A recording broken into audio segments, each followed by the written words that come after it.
Hi everyone, ito naman po ang inyong kaami at magbibigay tayo ng recipe ngayon na napakasarap, ano? So ito ay Chinese recipe na ang lulutuin natin is pata. Pasasarapin natin yung inadobo at bibigyan natin ito ng twist. So ito yung ituturo ko sa inyo na kung kayo po ay nandito po sa Hong Kong at ito po ay isang traditional inadobo. Ayan, inadobo ng mga Chinese. Ayan, so ituturo ko po sa inyo ito at ito po ay ang ingredients po natin ay pata po ng baboy. Ayan. So, papasarapin po natin ang pata po ng baboy. Ayan. So, ipapakita ko po sa inyo muna ngayon ang ating mga ingredients, yung ating mga gagamiting mga ingredients. Medyo marami ito pero kung kayo po ay domestic helper dito sa Hong Kong, dapat po ito ay alam nyong lutuin. Ayan. So, ito po ay nahahawig po sa adobo po ng Pilipinas. Kaya po sinabi kong adobo ng incheck. Ayan. So, bibigyan lang po natin ng konting twist or konting or mag-a-add lang po tayo ng ilang ingredients na wala po sa inadobo ng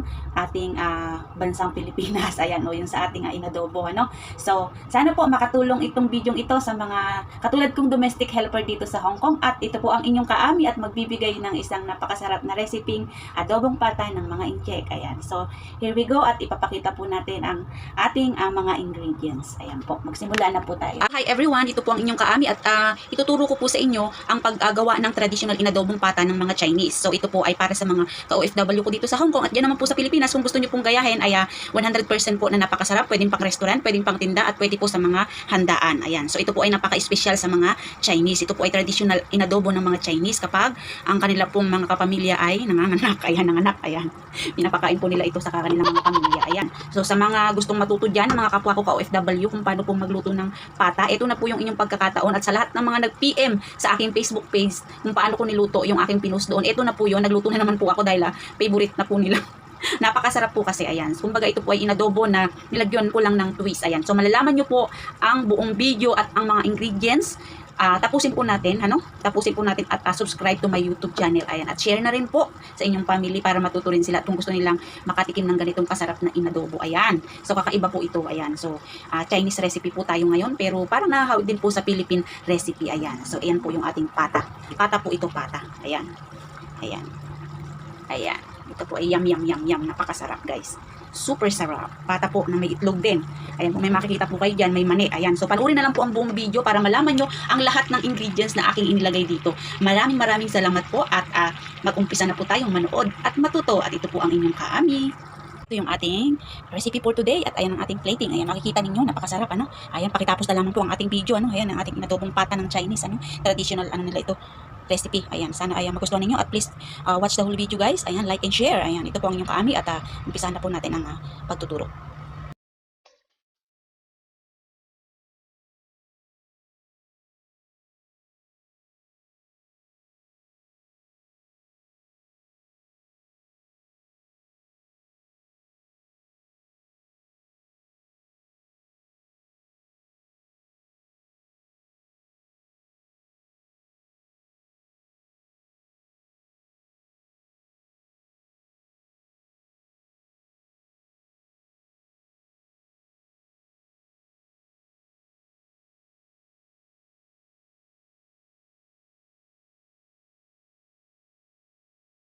So guys, ito yung ating pata. So, binili po ito ng fresh. At ang ginawa ko po dito, nilaga ko po siya ng half an hour. Nilagyan ko po siya ng asin lang, half an hour. Tapos, hindi ko muna siya hinugasan. At kasi huhugasan nyo po ito pagkayaring maboil ng half an hour. At ayan, nilinisan ko po siya. Malinis na po yung ating pata. Okay? So, mamaya ipapakita ko sa inyo kung paano ko iluluto ito. Sa ngayon po, ipapakita ko po sa inyo ang aking mga ginamit na ingredients na pwede nyo pong gayahin.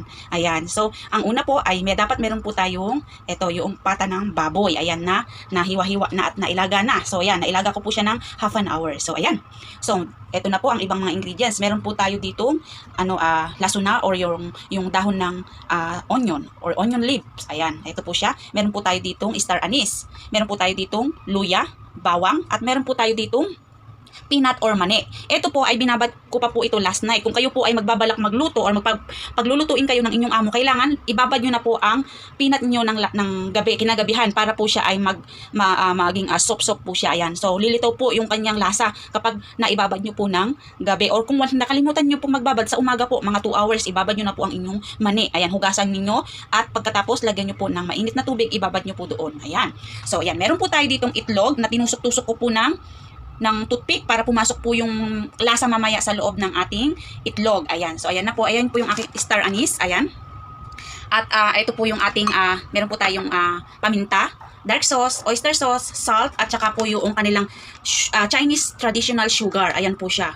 Ayan. Kung wala po kayong Chinese traditional sugar, pwede po kayong gumamit po ng brown sugar. Any brown sugar pwede po. Ayan. So, inuulit ko po ang ating pata, ang ating green onion, ang ating star anise, peanut. Ayan, i-discuss ko na po kung paano po. Ayan po. So, itiniskas ko na po kung paano po itong peanut na ito. Ayan. So, ayan na po yung ating mga whole ingredients. Ang ating ingredients para sa ating inadobong pata ng incheck. Ito po ay traditional. Kaya sa mga domestic helper dito sa Hong Kong, dapat ito ay alam nyong iluto. Ayan. Sa Pilipinas naman po, pwede nyo rin po itong itry at 100% napakasarap po. Ayan. Kumbaga, bigyan lang natin ang ating ng twist ang ating inadobo. Ayan. Bigyan natin ng kakaibang sarap din. Ayan. Minsan nakakasawa din yung inadobo natin na may suka. Ayan. So, ito ibahin natin. So, yan yung ating ingredients for today na ating mga pata. Ito po ay, I think is 2 kilos or less than 2 kilos. Ayan. So, ayan. Dalawang pata po ito. Dalawang pata. Siguro, maaari, mga 2 kilo. Ayan. So, at yan na po yung ating mga ingredients for today. At, simulan na po nating magluto. So guys, ito na, mag-uumpisa na tayo. So, nilagyan ko na siya ng mantika at ito na yung ating mga ingredients na ilalagay guys. Nakagayak na rin. Ayun yung ating pata. Ayan, medyo malabo yata yung ating camera. Hinaw na guys. So, pag nilagyan ko siya ng light, medyo masinag. So, na lang, mas maganda yung natural light. Ayan, so, ayan, medyo mainit na yung ating pot. Ayan, so, ilagay na natin yung bawang or garlic. Let's put the garlic. Ayan. Huwag yung pitpitin yung garlic guys para hindi masyadong sobrang malas. Yung lalasa yung ating garlic. So, ayan. Sana magustuhan nyo ang ating recipe for today. Ayan. And then, let's put our luya. Ayan. Para ito sa mga domestic helper dito sa Hong Kong. Yung ito yung traditional na nila. Pag nanganganak yung mga amo, ayan, pinapaluto nila ito. Importanteng malaman nyo ito kung paano lutuin. Ayan. And then, next, yung ating star anise. Ayan. Walang sukat guys. Basta malalaman mo yan kung halimbawa, ayan, ganyan karami pagka mga 2 kilo, ganyan 1 kilo, ganyan. Ayan. Ako lang po ang nangungungan ng aking mga vlog. So, pasensya na kayo pag minsan ay malikot ang ating camera. Ayan, wala pa tayong handle, special handle, wala pang pambili guys. Hindi pa tayo nakasweldo sa ating YouTube. Ayan, so yung nanonood, please subscribe and give a thumbs up naman dyan para ganahan tayong mag-vlog everyday. Ayan, so medyo meron tayong power. Ayan. So, ito naman yung ating isusunod, yung ating lasuna. Ayan. Aray ko. Ang sakit. Medyo galit sila suna sa akin. Ayan. At mo ko niluto. Ayan. So, ayan guys. Antayin natin siyang mag-brown and then we can put our pata. Ito siya. Diba? Ayan. So, ito guys ay medyo malambot na siya.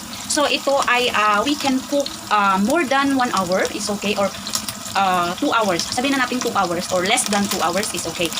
Tatantyahin nyo na lang guys kung ang inyong pata ay malambot na. Ayun. Conforme. Kung siya ay malambot at pwede nang sibugin. Ayan guys. So, ayan, pumapaltik-paltik. Guys, nilagay ko siya sa isang kilid para magkaroon siya ng mailagay ko siya dito ng maikalat ko.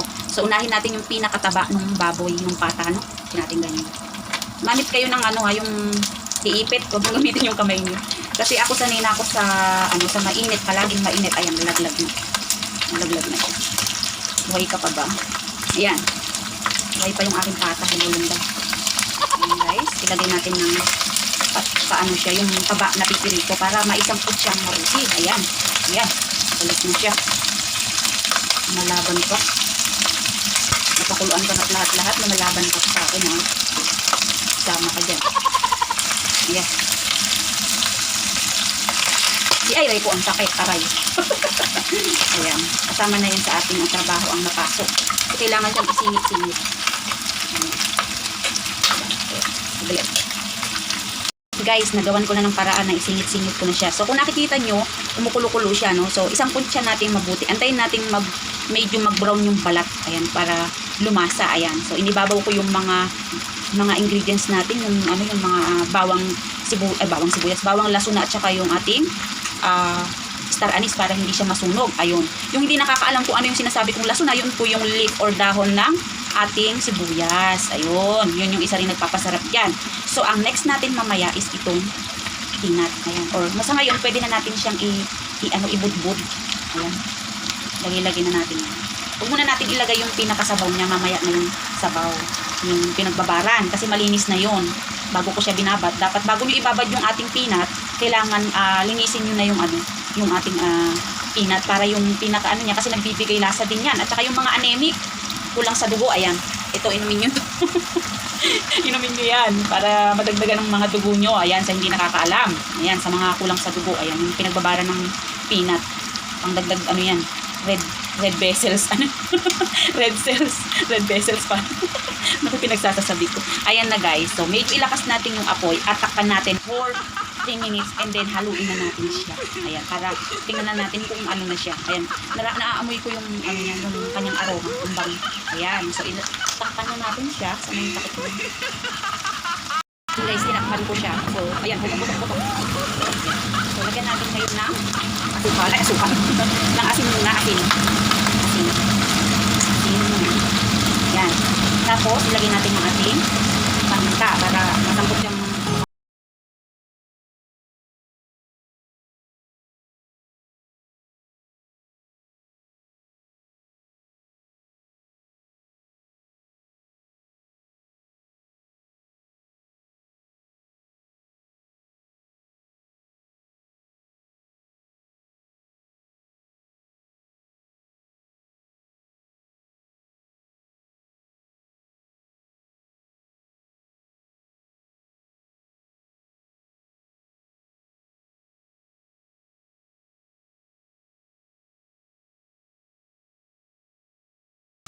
So, ito yung gamit nating dark sauce. Yan. Likim ghee. Baka naman. Ayan. Baka naman pwede mo akong bigyan ng Ayan. So, ilagay na natin ito. Toyo. Ayan. Dark sauce to, guys. Hindi ako gumagamit ng light sauce pag ganito. Ayan. Itong likim ghee ay napakasarap. Ayan. Salamat likim ghee. Para namang sponsor. Ayan. Baka naman. Likim ghee. Naririnig mo ko. Ayan. So, tansyahan lang ang ano dito, guys. And then, ito. Uli. Likim ghee. Ayan. Baka naman. Panda ang gamit ko. Yan ang aking nakasanayan. Sarap ang lasa. Ayan. So guys, hindi ako nagsusukat-sukat. Tansyahan na lang yan. Ayan. Tansyahan lang yan guys. So, nalagay ko na yung ating toyo at saka yung ating oyster sauce. Haluin ko lang guys. Haluin natin ha. Guys, sinalo ko siya para magpantay yung kanyang kulay. Ayan. So, ayan na yung naging itsura niya. So, ang gagawin natin dito guys, ay tatakpan natin at antayin natin medyo siya, around 5 minutes and then pwede na natin lagyan ng asukal. Okay? Ng Chinese sugar. Ayan. So, takpan natin in 5 minutes. Ayan. So, ang next natin ay ilalagay ay ang ating sugar. Ayan. Pwede nyo gamitin to. Ayan. Taiko sugar. Baka naman. Ayan. Ayan yung Taiko sugar. Chinese sugar nila yan. Traditional sugar. Tapos, and then, pag nalagay yung asukal, pwede na nating isunod ang ating itlog na nilaga. Ayan. So, ayan guys, yung ating diba? Ayan, nakakataka, maamoy yung sobrang sarap. So, medyo ang fire natin, ayan, kanina ay nakalagay sa todos. Ilagay natin ngayon sa low fire. Ayan. So, para hindi siya masyadong, baka masunog kasi sa ilalim. So, 5 minutes. Antayin natin ng mga 5 minutes. And then, pwede na nating ilagay yung sugar. Ayan guys, so, 5 minutes na po ang nakalipas, no? So, yan. Natin yung apoy. And then, pwede na natin itong ilagay yung sugar. Ayan. So, meron pong mga pamahaling Chinese sugar dito sa Hong Kong. Pwede rin pong gamitin yun. Kung ano po yung nirekomenda ng amo ninyo. Ayan. Ito po yung aking ginagamit. Ayan. Sugar. Tansyahan na lang po. Kapag kulang, dagdagan nyo na lang. And then, ito po ay lalagyan po natin ng tubig, guys. Lalagyan natin ito ng tubig. Yan guys, pinakapit ko na yung Chinese traditional sugar nila and then ngayon kailangan natin siyang lagyan ng isang mangkok na tubig. Ito siya, ayan, conforme. Tingnan natin kasi papakuluan na natin ito. And then pwede na natin ilagay yung eggs doon para magkalasa na siya. Ayan, lagyan na natin siya ng water. Ayan, so kung kulang pa yan, dagdagan pa natin. Ayan, so medyo, tingnan natin. Kasi papakuluan na natin yan mga 1 hour or less than 2 hours kung meron kayong time at tantyahin nyo na lang kung malambot na siya. Ayan, titingnan nyo na lang kung lalambot na ba siya. Ayan, halu-haluin nyo na lang muna siya, and then pag ganyan, nalagyan nyo na ng tubig, pwede nyo na siyang tikman kung ano yung lasa niya. Kung kulang pa ba siya sa sugar, kung kulang ba siya sa alat, and then pwede tayong mag-add ng asin kung siya ay kulang sa alat. Ayan, so tikman na natin guys kung ano, para takpan na natin siya and leave for less than 1 hour or 2 hours. Guys, ganyan po yung texture ng tubig niya before papakuluan natin, ano. So kailangan medyo marami siyang tubig kasi pakukuluan pa natin yan para po siya ay lumambot, dahil hindi po tayo gagamit dito ng pressure cooker dahil masyadong lusak pag sa pressure cooker. So ang gagamitin lang po natin ay dito lang po sa pot na to at yung ating fire. So pwede na natin ilagay yung eggs muna sa ibabaw, mamaya na natin siya ilalagay sa ilalim. So ilagay muna natin sa ibabaw. Ayan, para medyo kumapit-kapit din yung magkakulay-kulay din siya. Ayan. So remember na tusukin nyo po ng chopstick or toothpick yung inyong itlog para pumasok yung lasa dun sa loob at masarap yung lasa. Ayan, kung ayaw niyo naman po nang may lasa yung itlog niyo, okay lang. Makulayan lang siya ng ng toyo, okay na yun. Ayan, parang ganyan po yan. Ayan. So mamaya, pagka malambot na yung ating pata, pwede po nating ilagay yung itlog dun sa ilalim para kulay ano talaga siya, yung kakulay na siya ng karne. Ayan. So meron na siyang dark color para pantay po ang lasa. Yun po yung ating gagawin mamaya pagka medyo malambot na yung ating karne. Kasi yung itlog is luto naman na yan. Ayan. So ilagay lang natin para medyo pumasok-pasok konti yung lasa sa ano. Pwede natin siyang ibiling-biling para magpantay yung kanyang kulay. Ayan guys, ayan. Inano ko lang siya. Ayan, biniling-biling ko lang siya. Pero ganyan na siya, and then takpan na natin.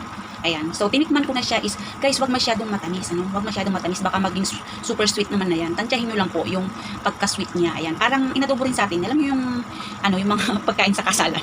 Ayun, ganun yung lasa, yung manamis-namis. Wag naman yung sobrang tamis. Kasi minsan yung amo ayaw. Pero yung mga original na yung mga ginagawa ng mga inchik, ayoko kasi sobrang tamis. Para na siyang pwedeng pangkape. Ayan, so wag masyadong matamis guys. So ayan, pero conforme yan sa amo ninyo kung ano pala yung gusto nilang lasa, kasi yung amo ko ayaw nilang sobrang sugars. Ayan, so tama lang yung nilagay ko kanina, hindi na ako nagdagdag guys kasi sobrang tamis naman yun.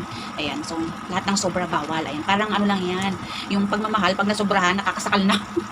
Toxic na yun guys. Ayan, so wag masyadong maraming sugar. Ayan, tama lang. Ayan, so ayan, antayin natin at ipapakita ko sa inyo yung resulta mamaya after 2 hours or less than 2 hours. Ayan, i-check na lang natin kung malambot na yung ating pata. Ayan, so sa mga nanonood dyan, don't forget to subscribe to my YouTube channel guys, at lagi akong mag-upload ng marami kayong matututunan sa ating mga recipe, dahil iba-ibang recipe yung aking ituturo sa inyo. Ayan, kung sawa na kayo sa mga old recipes, so nandito bigyan natin ng twist ang ating mga recipe para tayo ay matuto at mai-apply natin sa ating mga amo or ating family dyan sa Pilipinas. At pwede rin po itong pang negosyo at I'm sure na magugustuhan ito ng inyong mga customer. Ayan, shout out sa mga nanonood dyan, thank you so much, at sa aking mga friend na mga nagmamahal sa ating kaami at sa aking mga tiga-suporta, thank you so much. Ayan, so mamaya balikan natin ito guys kung ano nang magiging resulta at kung gaano ka lambot ang ating karne at kasarap. Ayan, so tantayin lang po ang ating fire, huwag masyadong malakas para hindi siya masunog. Ayan, balikan natin to guys. Ayan guys, ayan, so hinalo ko na siya. Ayan, medyo inilalim ko na yung mga itlog para pumunta yung kaunting lasa dun sa loob ng itlog at magkaroon ng lasa yung ating eggs. And then, haluin nyo rin yung pinakailalim kasi baka masunog naman siya. So, every 30 minutes siguro, ayan, so i-check nyo siya para naman makita nyo kung ano yung texture na ng ating karne. At tusukin natin ng chopstick kung tingnan natin kung medyo malambot na siya. Ayan, so ano ba yung texture na kailangan natin. So, ayan, kung makikita nyo, medyo malambot-lambot na siya. Ayan siya. Medyo malambot-lambot na siya. Ibig sabihin, kahit hindi siya mag 2 hours, pwede na siyang ihain. Ayan, so makikita niyo yung yung kuha kayo ng chopstick o kaya yung tinidor. Ayan, so tusok-tusukin mo lang siya na ganyan. So medyo malambot na. Actually, pwede na siyang kainin kung sa Pilipinas to So ayan, so basta i-sure lang natin na medyo nakasayad doon sa sa water, yung sa sauce yung ating karne para ma-sure natin na lumambot talaga siya. Ayan, so ito na yung ating iluluto, yung ating recipe. Sarap no guys. Siya nga pala yung mga nanonood ng mga video ko sa Facebook page ko at yung mga nag-message na how to cook daw yung inadobo ng inchik, dahil ang dami pong nanood na yun. So ito na yun, kaya talagang trying hard ako ngayon na mag-vlog kahit na nagmamadali ako. Marami akong trabaho, pinilit kong makapag-vlog kasi gusto kong matutunan nyo kung paano ito, dahil daw yung mga amo nila nagpapaluto din. So hindi nila alam kung paano lutuin. So ito na yung chance nyong matuto para sa inyong mga amo, yung mga nagpapaluto ng adobong pata na traditional, kasi importante ito sa mga Chinese, itong adobong pata na ito. Ayan, malambot na, malambot na. Ano ko pa lang itong niluto, half an hour, less than half an hour. Kasi guys, pinakuluan ko to sa tubig na may asin, mga half an hour din. So yun yung nakakalis. Yung mga inchik kasi, hindi nila, konting kulo lang. Ayan. So, tsaka nakabawas, ano din dun yung cholesterol, yung taba. Marami siyang nabawas. Kaya half an hour ko siyang pinapakuluan. Ayun, tapos medyo madali na siyang iluto. Pagka ganun, napakuluan na siya ng half an hour. Tapos may asin pa, at tsaka konting panta. Ayan. Malambot na siya, guys. So, mga ano lang to, mga ano lang siya, mga more than 1 hour luto na siya, guys. Ayan. Ayan yung ating ano. Ayan, wag nyo lang kaligtaan na every half an hour, i-check nyo siya, baka nasusunog na siya sa ilalim, o di kaya naman ay wala na siyang sauce or hindi na sapat yung water na nilagay ninyo, at mag-add na lang kayo ng water para siya ay kumulo ng kumulo. Ayan, so balikan natin to after half an hour or more than half an hour at siguradong siya ay luto na. Guys, after 1 hour, ayan, 1 hour na siya. So actually luto na to luto na to, guys. So ito na yung itsura niya. Ayan yung itsura niya, pwede na siyang ayan, naturog yung isang itlog. Ayan, pwede na siyang ihain. Ayan. Tinikman ko na siya, guys, masarap. Medyo halu-haluin na lang muna natin habang hindi pa sila kumakain, guys, ha. Medyo halu-haluin para mag-turn ang kulay, pantay-pantay, at saka yung lasa. Diba? Hindi kailangang tuyong-tuyo na parang inadobo sa atin talaga. Hindi guys. Hindi kailangan tuyong-tuyo. Ayan. Yung mga itlog, pwede nyo nang ilalim para umano pa yung lasa. Kumapit pa yung lasa sa itlog, guys. So, ito, tingnan nyo, guys. Itong balat na yan. Kuha tayo ng chopstick. And then, ayan. So, malalaman nyo agad siyang, tutusok, ano na siya, malambot na. Pwede na siyang, kainin. Ayan, guys. Sarap ikain yan sa kanin. Ayan. Ayan, sobrang lambot na niya. Ayan. So, ayan. Pati yung laman niya. Ayan. Ayan yung laman. So, tinikman ko na rin siya, guys. Pati yung sauce niya. Sarap siya. Ayan, mamaya ipapakita ko sa inyo yung ating, yung ating, plating. Lalagay natin sa plate. Lagay na natin lahat yan. Para mahugasan natin yung pinaglutuan. Ayan siya, guys. Ayan, ang sarap, Tapos may marimar, ang sarap. Sarap siya. Ayan yung ating. Ayan, para bang Pilipino inadobo na rin siya, di ba?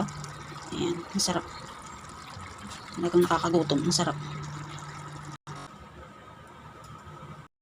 So ito, mga kapatid, maglagay na tayo sa plato at pwede na natin ihain sa ating amo. Ayan, so ito yung ating plating. Ayan, laki.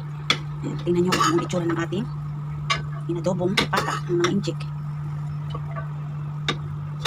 Diyan yung amo ko. Ayan mo siya. Lagay natin dito lahat para malaman nila kung gaano karami. Ayan. Kain pa nila yan hanggang mamaya. Ayan, guys. Dito na natin lapit na tayong matapos mag tutorial ng ating inadobong pata. Ayan.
Philippines.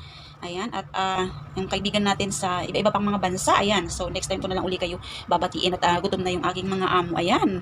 Ayan. Hanggang dito na lamang po at ito po ang inyong kaami na laging nagsasabing level up para sa ating pag-unlad. Maraming salamat po.